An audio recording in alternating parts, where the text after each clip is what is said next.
кешегі советтік биліктің жаңағы сүтін еміп, советтік биліктің нанын жеген азаматтар кейіннен мемлекеттік сыйлықтың лауреаты болды, халық жазушысы болып, небір атақтарды алған, өзіміздің күні кешеге дейін аурамызда жүрген Әбділда Тәжібаев, мысалы, Мұхамеджан Қаратаев сияқты ағаларымыз, Сәбит Мұқановтар, көргендер барлығы интеллигенцияның атылуына, репрессияға ұшырауына тікелей себепкер болды.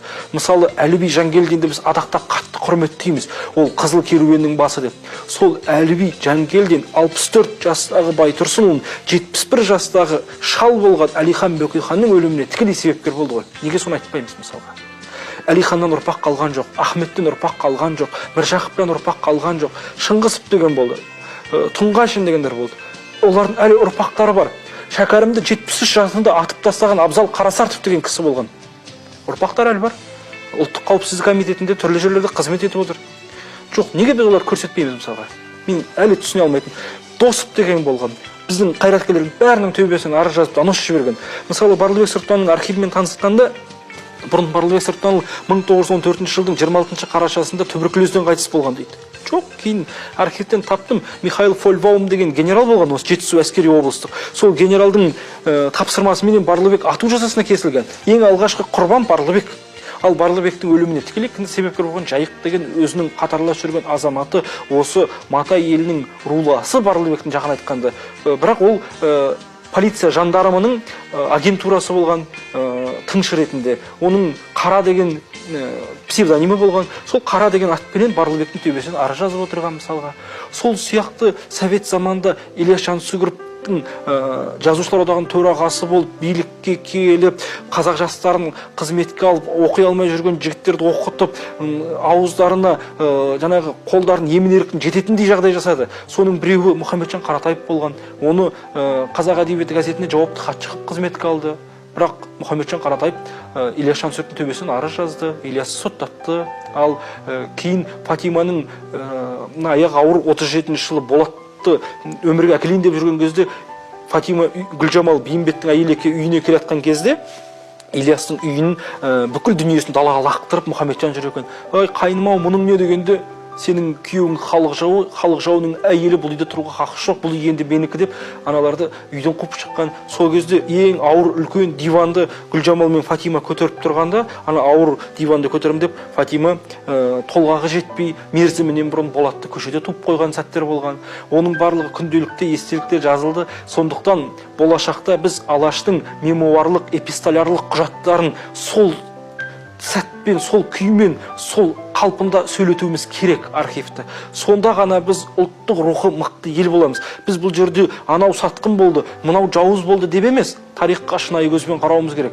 Ел білу керек, жұрт білу керек. Және ол ащы болса да біздің шындық, ащы болса да ақиқат. Сол ащылықтан біз сабақ алуымыз керек. Болашақта кім кепіл біздің элитаның тағы да бір-бірін сатпасына? Кім кепіл бір-бірімізді біз айдап салмасымызға?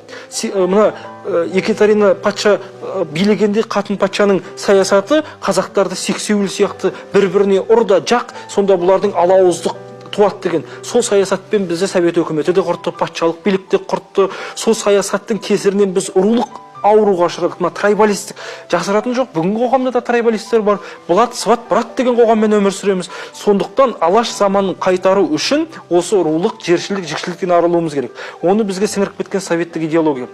Біз кеңес өкіметін мақтаймыз. Совет өкіметінен біз ешқандай жақсылық көрген жоқпыз. Біз тұлғаларымыздан айырылып қалдық, асыл жақыптарымызды білмедік. Және осындай ату жазасын әкелдік. Советтік биліктің ең үлкен қасіреті қызыл террор, сталиндік. 25 мың адам атылды, 103 мың адам қуғын сүргінге ұшырады.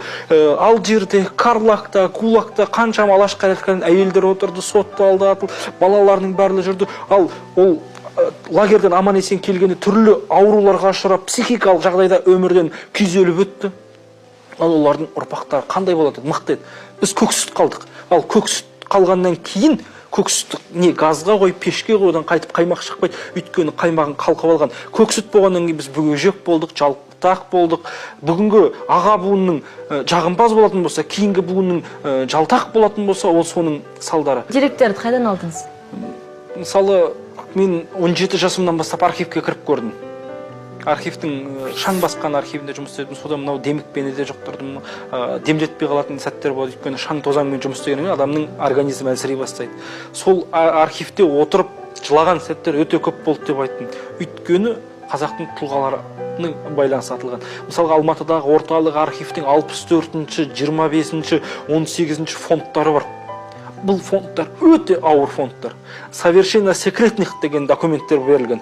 Одан кейін Алматыдағы бұрынғы партия, қазіргі тұңғыш президент архиві бар. Петербургдағы архив бар.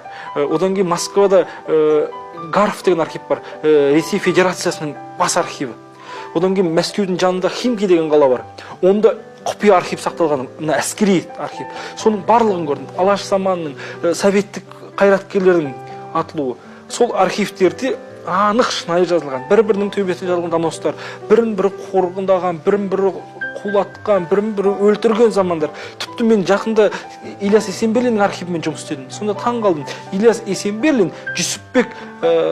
Хамза Жүсіпбековтің алаш қайраткері болған. Егемен Қазақстанда бас редактор қызмет атқарған. Сол Хамза Жүсіпбектің Диляра деген қызын алған, халық жауының қызын алған Есенберлин. Есенберлин 1915 жылы туған, Міржақыптың қызы Гүлнар Дулатовамен бірге оқыған. Сол Есенберлин қазақтың 5 ғасырлық тарихын жазды, көшпенділерді. Сол көшпенділер Ленин атындағы ең үлкен сыйлыққа ұсынылған кезде біздің өзіміздің қазақтар, өзіміздің көзі тірі бүгінгі 90-ның 5-іне келген әдебиеттің патриархы Әбдіжәміл Нұрпейісов бар, Зейнолла Қабдолов ағаларымыз, Тахауи Ақтанов сияқты ағаларымыз, Әбіш Кекілбаев бар арасында мақтайтын. Осы кісілер Мәскеуге арыз жазады. Есенберлин бұл романға татымайды, бұған бермеңдер деп. Сөйтіп Есенберлиннің сағын сындырғанбыз. Есенберлин 16 жылда 25 роман жазған адам. Барлығы қазақтың тарихы. Сөйткен Есенберлин жүрек талмасынан қайтыс болды. Кім кінәлі? Тағы да өзіміз. Міне, архив осындай дүние. Біз осыдан сабақ алуымыз керек. Мен өзімнің қатарластарым болашақ жас өскіннің рулық санамен ауырғанын, жершілдікпен жікшілгенін қаламаймын. Бізде бір ғана нәрсе бар. Ұлт қазақ болды.